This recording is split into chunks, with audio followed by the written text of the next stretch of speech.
Now the composition of air.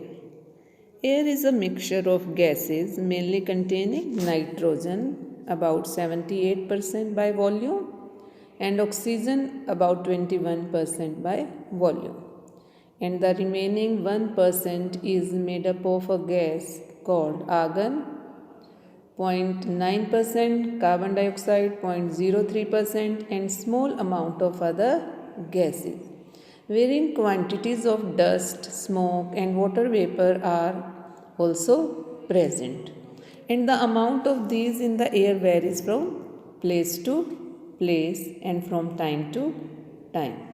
Now we will see an activity that shows that air contains oxygen and nitrogen.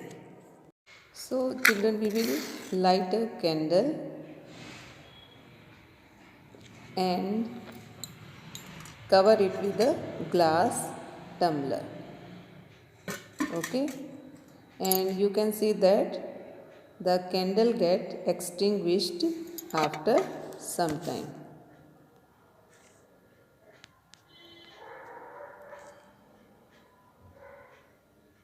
Okay, this shows that air is required for combustion. But children, air contains oxygen and nitrogen. Only oxygen is required for burning. Nitrogen does not participate in the burning process. And when you invert a tumbler above a burning candle, it stops burning after a few seconds. It means all the oxygen in the air is used up. Next is air contains carbon dioxide. Air contains very little carbon dioxide, only 0.03%. Children, it is a very crucial component of air, and we take in oxygen of air while breathing and give out carbon dioxide. And during burning also, oxygen is used up and carbon dioxide is given out.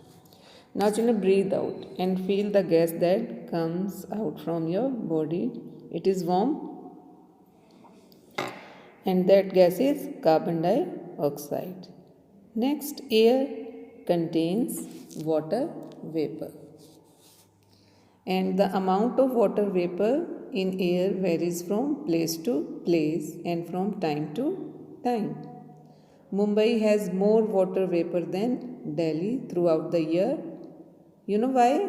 This is because Mumbai is situated near the sea and there is a lot of evaporation of sea water because of the heat of the sun. In Delhi, air contains more water vapor during rainy season than at other times of the year. And the amount of water vapor in the air is known as humidity. Children, to show that water vapor present in the air, we will do one activity. Take water in a beaker and add a few ice cubes to it to make the water cold.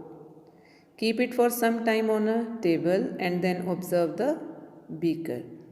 We can see tiny drops of water on the outside of the beaker. These are called droplets. And where did the water droplets come from?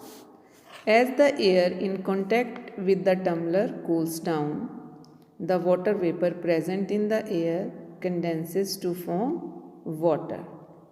And thus when water vapor is cooled, it changes back to water and this is known as condensation. You can do this activity at home also.